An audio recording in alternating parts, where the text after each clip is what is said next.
Welcome to TP Talks, PwC's Global Transfer Pricing podcast series. My name is Dana Hart, and we welcome you to our next episode in a special series addressing transfer pricing readiness amid economic uncertainty. In today's episode, we will be discussing transfer pricing and the interrelationship with customs and trade. As the expectations for economic growth are scaled back significantly, and in some sectors expected to contract, it is now more important than ever to look at product flows from both a transfer pricing and trade perspective.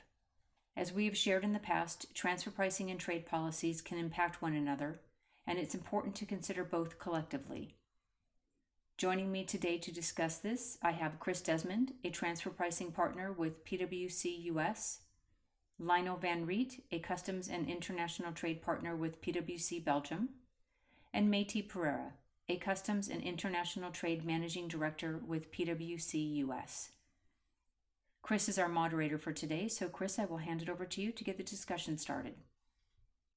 Thanks, Dana. Really appreciate that. I'm really excited to have both Maytee joining from New York and Lionel joining from Belgium. Quite the dynamic international crowd here.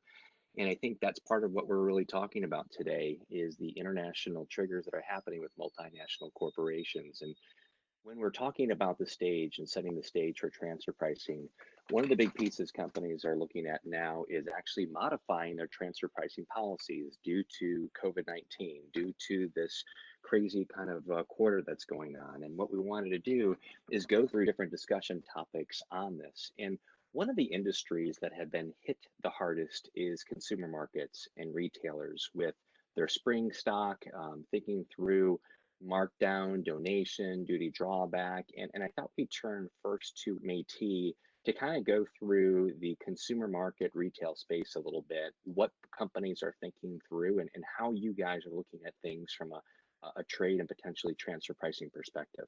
Maytee? Hey, Chris, thank you.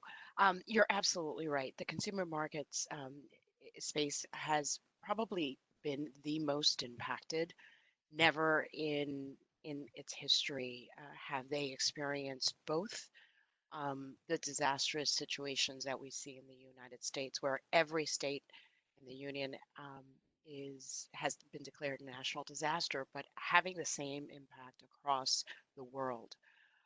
And for retailers and in the consumer market space, this happened at a time when their inventories were at their greatest peak levels, partially coming as a result of the spring season and much of the product being seasonal, but also because much of the product was coming from China, which usually implies delays and difficulties with respect to their annual Lunar New Year holidays.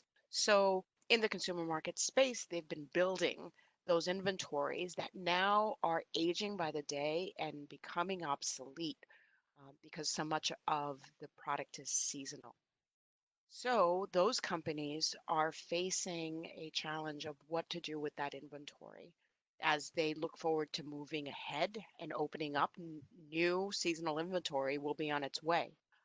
They have to look at what is the optimization of that inventory, turning it to cash, because as we all know, liquidity is a major concern for all companies today.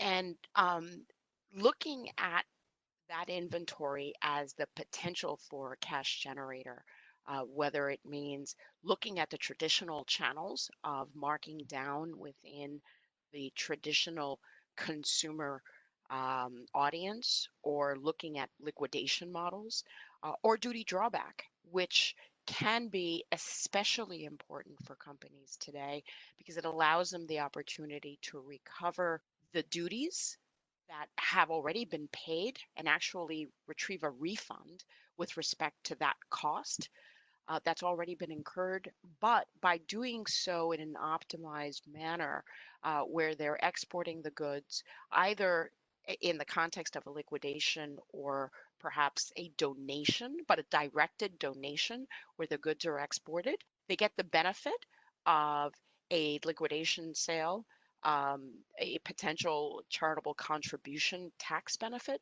but also the recovery of that duty refund through drawback. And that is something that is really important for in the consumer market space for companies to look at as an opportunity to achieve some liquidity and generate some cash from those aging inventories that really need to be disposed of in order to plan for the opening and the future in terms of their business. That's great, Métis, and I know from a transfer pricing perspective, a lot of companies are also just trying to figure out like where do they put the inventory? Do they kind of make sure that we keep things in a free trade zone to defer, let's say, tariffs and other things that would cause that cash outlay to speed up. Now you can delay that. So I think there's a lot of good combinations between the trade and the transfer pricing space in helping that particular, I would say, market. And when we think about going through and modifying transfer pricing, Lionel, I'm going to go to you on this one because what we're seeing is that companies have all kinds of different transactions. They have tangible, intangible, and services. And one of the main ones, even when we think about retail, we think about distributors and we think about distributors globally and distributor margins and contract manufacturing margins. And companies are looking to see maybe how do we bring those margins down and manage those margins and whether or not they're in the arm's length range or not. But there's also a play on trade, right? If you're going to be changing any of the, let's say, tangible transfer prices, what's your take, Lionel, on this and what companies probably need to be looking at? Thanks, Chris. Indeed, well, as you know, in a word or in a thousand, I mean, there is an impact. To know whether that will have an impact, yes, it has an impact on trade. We all know that TP, transfer pricing, and customs value, they are close to one another, somehow related, but though not entirely similar, of course. But both really fundamental into this world. So similar as they are aiming at establishing a fair price between the related parties. And the fair price is not always affected by the relationship between the parties as a taxable basis for the payment of taxes. So when actually a company is looking at modifying an intercompany tangible product pricing, it has an effect. It has a trade impact. Because, as you mentioned rightfully, the price needs to remain at arm's length.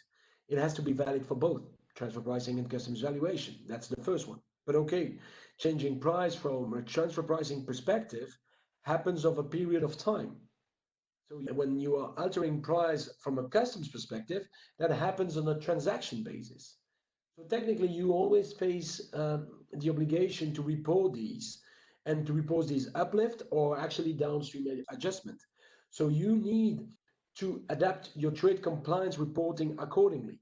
And in a lot of countries, I'm not only talking about the EU, but in a lot of countries around the world, if you do that, that will have a direct impact on your compliance because very often the authorities will ask you to issue additional customs declaration that also on their turn will put you on their radar saying, why have you modified that price? Is that, can you substantiate that?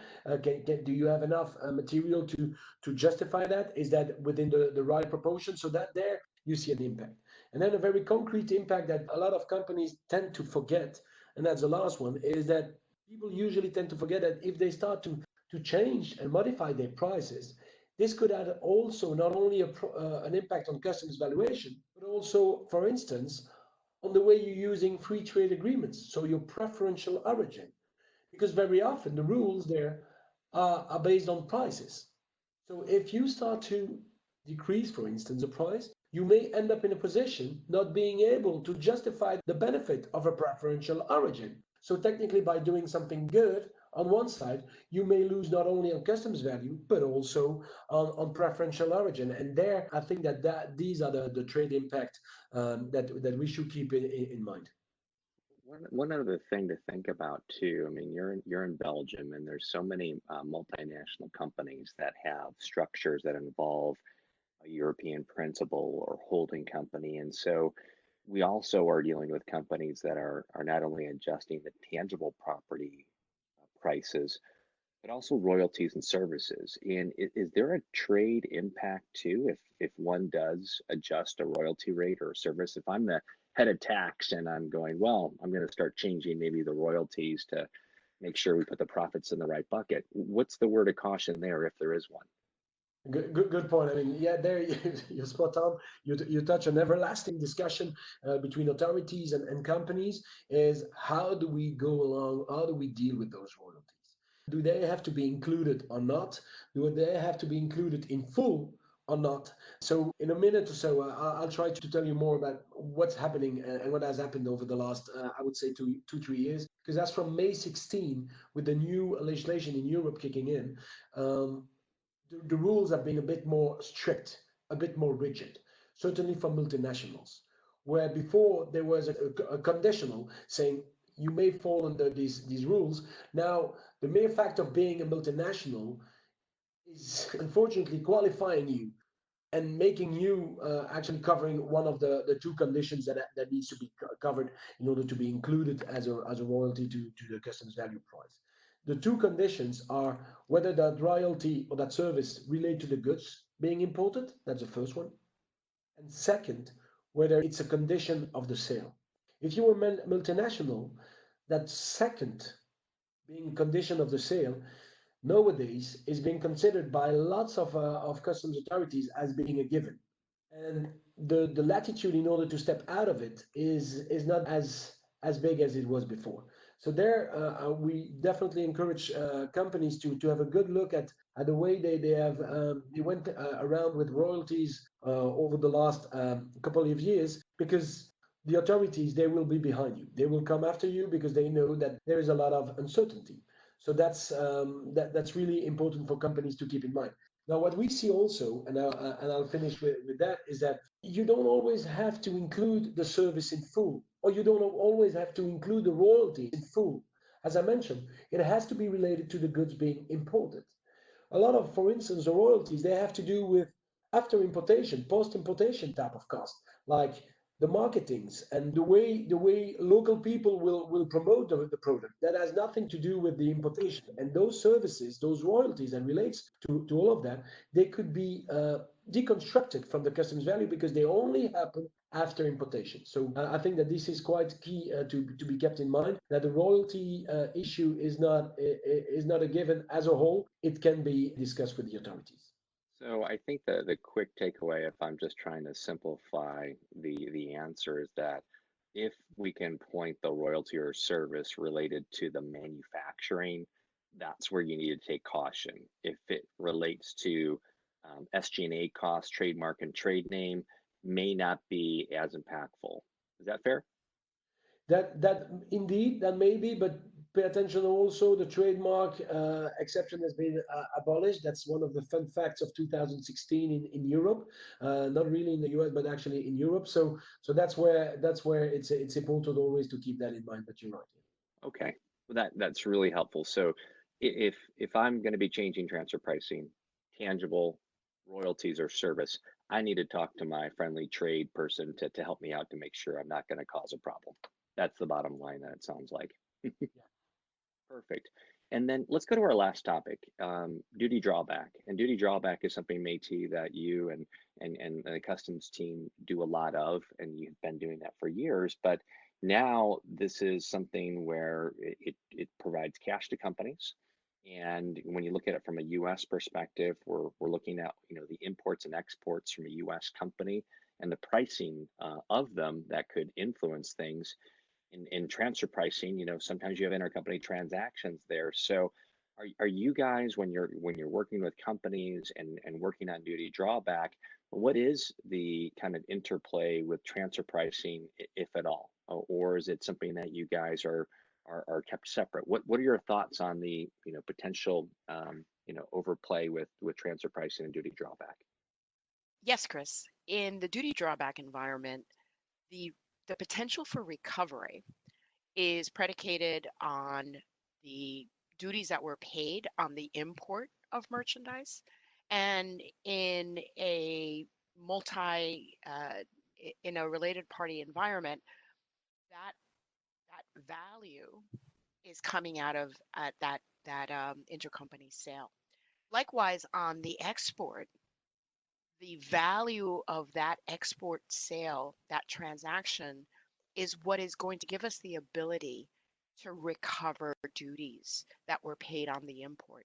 Therefore, the transfer pricing strategies that are incorporated into setting that intercompany price on the initial transaction as well as on the export transaction are really pivotal in being able to optimize the amount of duty recovery that a company can achieve within their duty drawback program.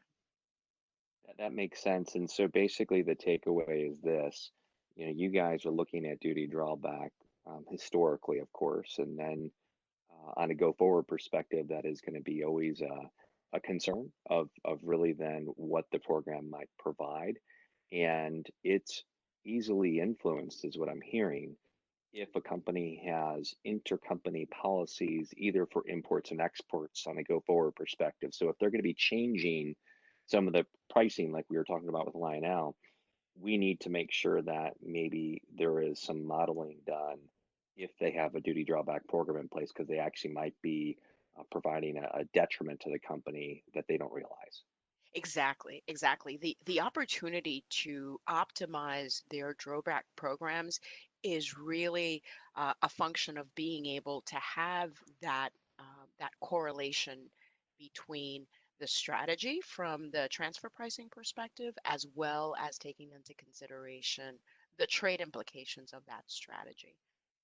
And we've Very, seen very significant differences in what a drawback recovery can look for a company that simply allows drawback to happen without looking at or bearing in mind the potential in their transfer pricing policies versus those companies who take a more holistic approach and consider the implications on their drawback programs when they're setting their transfer pricing policies.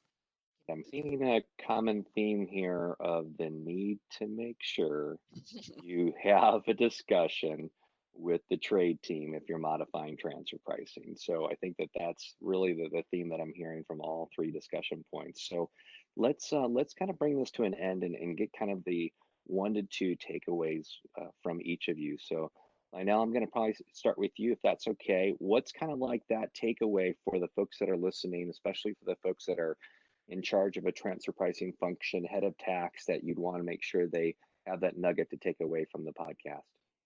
Thanks, Chris.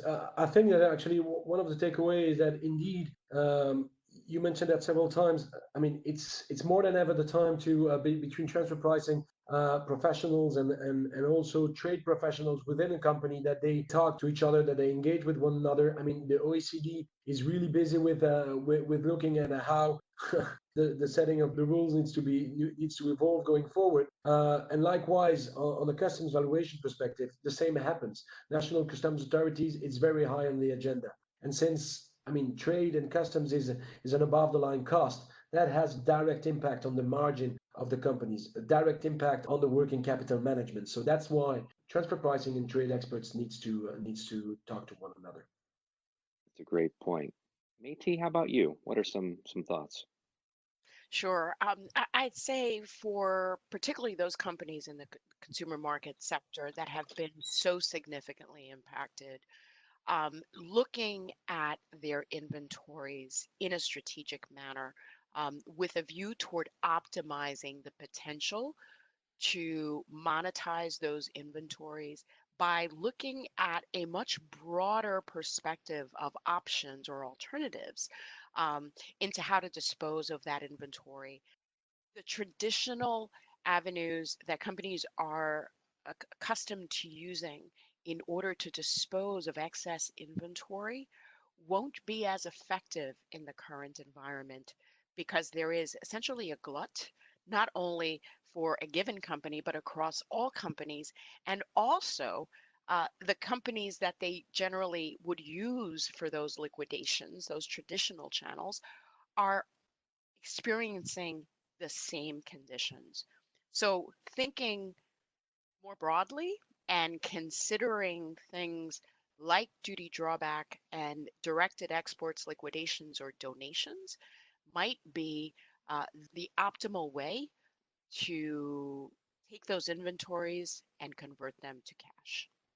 That's great advice. Very insightful. Maytee and Lionel, thank you so much for joining us today. I think this was a great insight into the overlap between the world of transfer pricing and trade. Dana, we're going to send it back to you. Thank you, Chris, Maytee, and Lionel. And thank you to our listeners.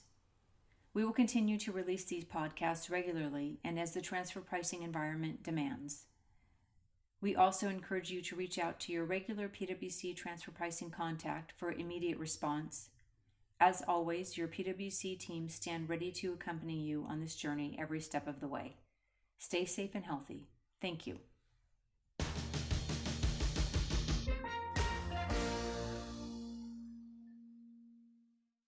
This podcast is brought to you by PwC, all rights reserved. PwC refers to the U.S. member firm or one of its subsidiaries or affiliates and may sometimes refer to the PwC network. Each member firm is a separate legal entity. Please see www.pwc.com/structure for further details. This podcast is for general information purposes only and should not be used as a substitute for consultation with professional advisors.